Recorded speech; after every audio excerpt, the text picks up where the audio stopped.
জনগণকে বলে দিচ্ছি, আমরা হয়তো থাকবো না, যদি হুকুম নাও দিতে পারে তার হাতে আছে এই সন্ত্রাসীদেরকে প্রতিবাদ করুন।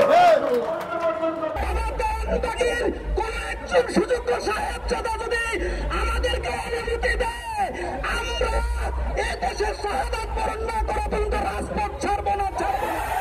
250-টিরও বেশি ডিজাইন অপশন নিয়ে ওয়ালটন স্মার্ট ফ্রিজ, বোঝে আপনার প্রয়োজন।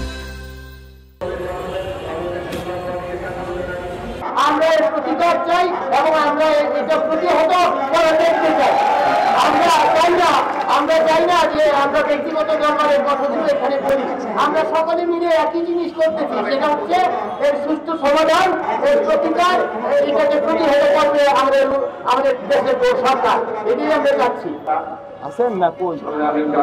বিগত বিএনপি সরকারের আমলে জঙ্গিবাদের টপ্পা দিয়ে বিএনপির পতন হয়েছিল।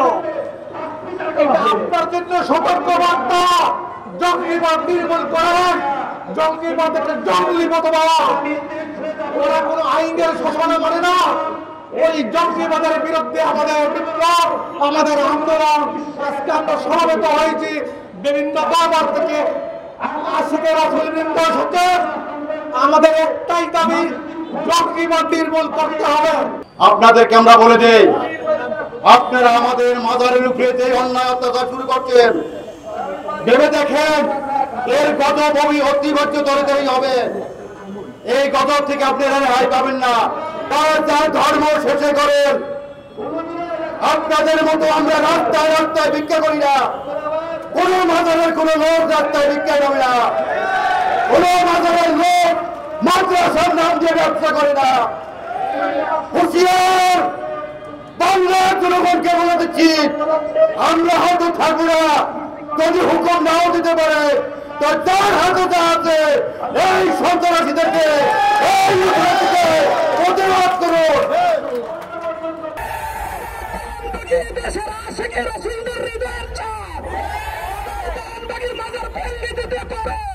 দরবার ভেঙে দিতে পারো, আশেকদের কলিজা থেকে বাবা দানবাগিকে সরাতে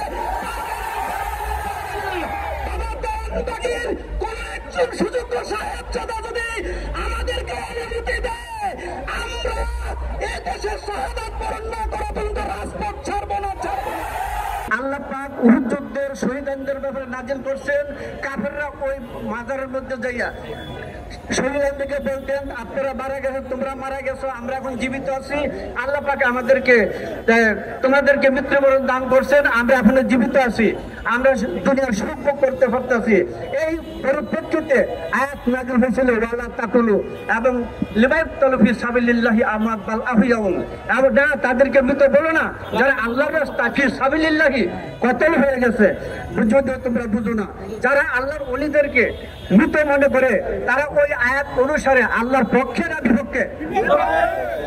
যারা আল্লাহর ওলিদের মৃত মনে করে ওই আয়াত অনুসারে তারা আল্লাহর বিপক্ষে চলে গেলেন। তারা বলছেন মৃত আর আল্লাহ বলছেন তারা জীবিত।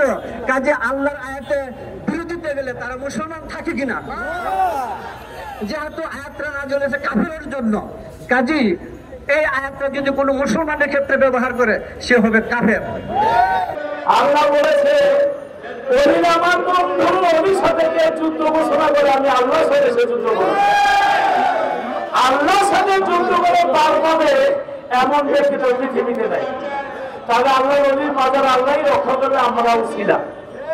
তাই দেশে বিদেশে যারা আছেন আমি জানতে চাই আমাদের কি দাবি।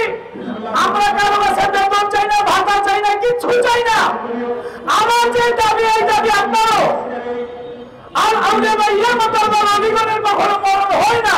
সেই অলি মাজারের মধ্যে যারা হাত লাগাচ্ছেন, ভাঙচুরের চিন্তা ভাবনা করছেন এবং ভাঙচুর করছেন, তাদের প্রতি একটা বিনীত নিবেদন, বিনীত একটা অনুরোধ আপনারা এই কাজটা করবেন না।